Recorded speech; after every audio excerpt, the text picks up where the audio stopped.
नमाज में कुछ कमी है, रोजे में कुछ कमी है, ज़कात में कुछ कमी है, हज में कुछ कमी है, अल्लाह माफ कर देंगे, क्योंकि यह मामला अल्लाह का है। लेकिन मामलात में अगर कमी है, जैसे हमने भाई का खा लिया, बहन का खा लिया, पड़ोसी का खा लिया, दोस्त का खा लिया, सरकार का खा लिया, वक्फ की जमीन को खा लिया, मदरसे की जमीन को खा लिया, मस्जिद की जमीन को खा लिया, मैं ऐसे लोगों को जानता हूं, बहुत सारी मिसालें, खा लिया। बहन का कैसे खा लिया भाई? बहुत सारे लोग ऐसे हैं जो बहन का खाए बैठे हैं। अब्बा गुजर गए, दुनिया से चले गए, तो बहन को हिस्सा देना पड़ेगा आपको मीरास में। पूरे कुरान मजीद में मीरास की 3 बड़ी आयत है।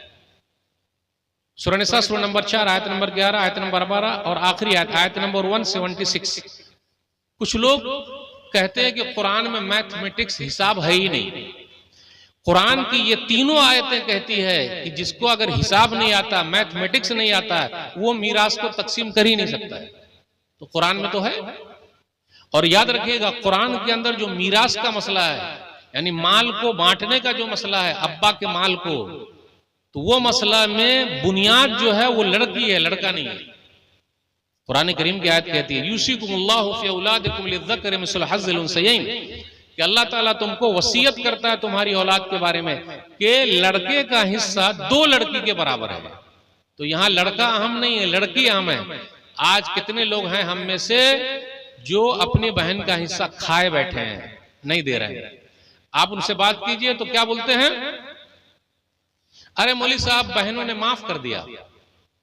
बेचारी ने माफ किया या ठोठा दबा के माफ करवाया गया? माफ करती है कि नहीं करती है? कितने लोग क्या बोलते हैं, अरे अब्बा ने शादी में दे दिया ना, बस हो गया, मीरास में क्या देना। अपनी बहनों को मीरास दीजिए, उनको खुशहाल बनाइए, उनका हक दीजिए।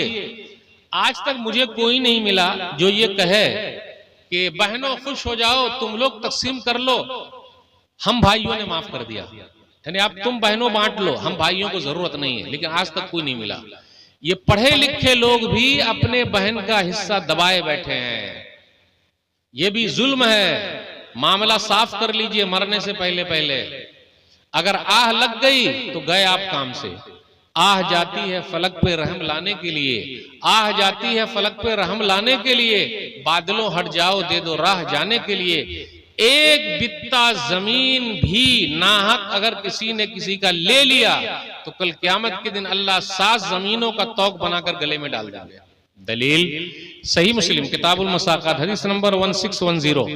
अरवा एक औरत है, लेडी डॉन है। सिर्फ मर्द ही डॉन नहीं होते, लेडी भी डॉन होती है। कहीं कहीं की मुखियाइन भी बहुत डाइन होती है। डाइन भी है, डॉन भी है, दोनों है। वो क्या समझते हैं आप? सिर्फ मर्द लोग ही ऐसे नहीं होते, किसी दबंग नहीं होते, लेडी भी दबंग होती है। तो एक लेडी है जिसका नाम है अरवा। अरवा ने क्या किया, सईद बिन ज़ैद रज़ियल्लाहु ताला अन्हु ने घर बनाया, तो उस अरवा ने क्या कहा कि नहीं ये घर मेरा है। बेचारे सीधे साधे आदमी, उन्होंने कहा नहीं ये घर मेरा है। उस औरत ने कहा नहीं ये घर मेरा है, और बिल आखिर उस औरत ने घर उनसे छीन लिया। ताकतवर जो है अपने ताकत के नशे में है और कमजोर पर ही हाथ लगाता है। मजबूत पर हाथ लगा के देख फिर क्या होगा। जब छीन लिया तो बेचारे के पास जो दौलत थी इल्म की, उन्होंने बता दिया। वो क्या, उन्होंने कहा कि नबी सल्लल्लाहु अलैहि वसल्लम ने फरमाया, मन अखज़ शिबरन मिनल अर्ज़ि बिगैर हक़्क़ि तुविक़हु मिन सब'i अर्ज़ीन यौमल क़ियामा। जो एक बित्ता बराबर किसी की जमीन ले ली, गौर से सुनिएगा, भाई की ले ली, बहन की ले ली, पड़ोसी की ले ली, दोस्त की ले ली, वक्फ की जमीन की ले ली, मस्जिद की ले ली, मदरसे की ले ली, खेत की ले ली। पहले हमारे 2 खेतों के बीच में आड़ होते थे, वो आड़ बड़े बड़े होते थे, अब सुटक गए हैं। ये भी काट रहा है, ये भी काट रहा है। एकदम आर जो है वो आरा बन गया है, इतना पतला हो गया है। इसलिए अल्लाह ताला ने हमारी जमीन से बरकत छीन ली है। अब हमारी जमीन में बरकत नहीं है, उपजाऊ नहीं है, वो देख ही रहे हैं हम और आप। तो यहाँ क्या, एक बित्ता। कुछ लोग क्या करते हैं, सरकार की जमीन पर कब्जा कर लेते हैं। वो कैसे, जैसे सरकार का नाला बह रहा है तो पूरे नाले को पाट दिया, अपना घर बना लिया, अपनी दुकान बना ली। फिर कभी कभी नदी के धार चलती है तो पूरी नदी को भी पाट के वहां पर लोग घर बनाए हुए हैं। रोड किनारे भी लोग क्या करते हैं, उसको इस्तेमाल कर रहे हैं। फिर इसी तरह आप कहीं कहीं पर देखिएगा, जुमा उमा में भी लोग रोड पर नमाज पढ़ते हैं। क्यों भाई, अगर एम्बुलेंस को वहां से गुजरना हो तो आप रोड जाम कीजिएगा? नमाज आपकी है, मस्जिद आपकी है, मस्जिद आप बड़ी खुद बनाइए, रोड को जाम मत कीजिए। रोड सरकार का है, रोड सबको चलने के लिए, आपको नमाज पढ़ने के लिए क्या?